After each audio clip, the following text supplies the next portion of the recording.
We're back with Dr. Tom Lewis, Chief Science Officer of Real Health 120. Dr. Tom. Steve, how are you today? Good, good. Good. I wanted to go back. We discussed earlier about the eye. Correct. And how you diagnose through the eye. That's one of the things you do. Tell us about the eye as far as what's out there today, the news of the eye. What are other people doing? How are they looking at the eye?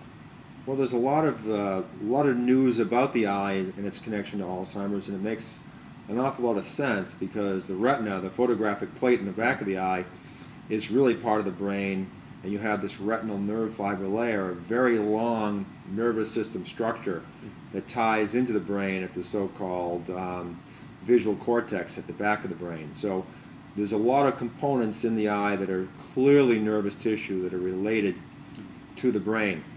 So it really goes back 10 years. I don't want to say I laugh at the news today because I've seen it all before, but 10 years ago a group from Harvard, a very esteemed group, published a paper, and they did a big road trip, Today program and all that, about how so-called supranuclear or cortical cataracts, which are not the normal cataract that people think of, those are nuclear cataracts.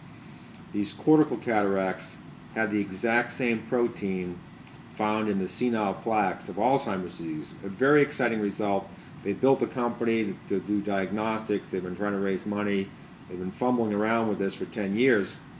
So there have actually been a lot of different components of the eye tied to neurodegenerative diseases like Alzheimer's. And the point I make is that with a disease as complicated as Alzheimer's, it's a syndrome. It attacks different campuses, different lobes of the brain, whatnot, that if you try to pin your hopes on using a diagnostic on one parameter in the eye, for example, you're going to have some successes and you're going to have some failures. So our approach is to use a multiplicity of eye components that are all tied to both the vascular and the nervous system.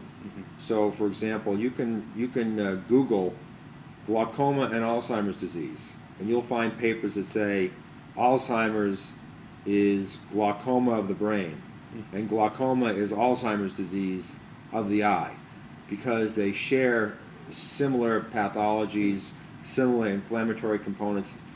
Macular degeneration we consider a precursor to Alzheimer's. Now the eye is more sensitive than the brain. The brain actually has more redundancy than the eye. So in a lot of patients, macular degeneration occurs before Alzheimer's, but macular degeneration patients are much more prone, statistically, if they live long enough, to develop Alzheimer's than the same person of the same age without the macular degeneration. So I laud the news about the connection between the eye and Alzheimer's disease because it's very true, starting with that paper in 2003 by a very prestigious group at Harvard, and now Harvard and BU. So they're on to the right thing. Why hasn't it got traction? It seems like that's a logical step. I don't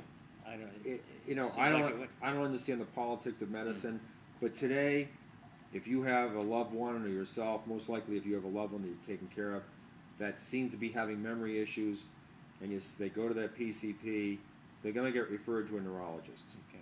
And the neurologist is looking at this from a brain-only perspective. They're going to take maybe an MRI to see if there's some atrophy, and they're going to be doing some basic cognitive testing, school quiz type testing to see if you can answer some fundamental questions that are designed to determine what part of the brain is most affected.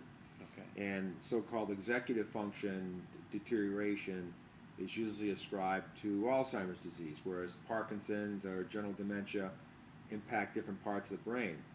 But our point is, it doesn't just impact the brain. It impacts the eye. Okay, the eye is part of the brain, but the eye is clearly right involved, as is the brain, in the circulatory system, the vascular system. So our thesis is, use the eye for screening. Yes, it's more sensitive. People tend to have eye issues well before they have cognitive issues. Okay. So this is a way to do screening, and now we're not going to just a priori treat people because they have something wrong with their eye and they might get Alzheimer's. We're going to do testing. Okay. We're going to do testing looking for what we consider the root causes of the disease, which is inflammation in the system and a lot of factors that can propagate the inflammation. Poor nutrition, diabetes is being linked to Alzheimer's, infection, neuroinflammation caused by infection. All these factors need to be looked at. So my take-home lesson in the eye, a really good, non-invasive, low-cost screening method to look for people susceptible to Alzheimer's and other neurodegenerative diseases. But then you have to go through what I call a deep and broad differential diagnostic process to find out what the root cause is. Now you have a treatment strategy. Whereas if you just label it Alzheimer's disease, it's a death sentence because the standard of care in medicine recognizes under the current way of looking at it and our way of looking at it, there's no way to stop or slow the progression of the disease, maybe just alleviate some symptoms. It's called palliative treatment. So we don't accept the diagnosis of Alzheimer's disease. We want to go out in a variety of different ways to find out what the real cause is. So if you're not testing, You're guessing. Okay. That's the slogan of the functional medicine. So All you have to test, and it's not one test. I think that's the point. It's a multiplicity of tests to support each other like a foundation to a building. Again, fascinating. Thank you so much. Very good. Thank you. Yep.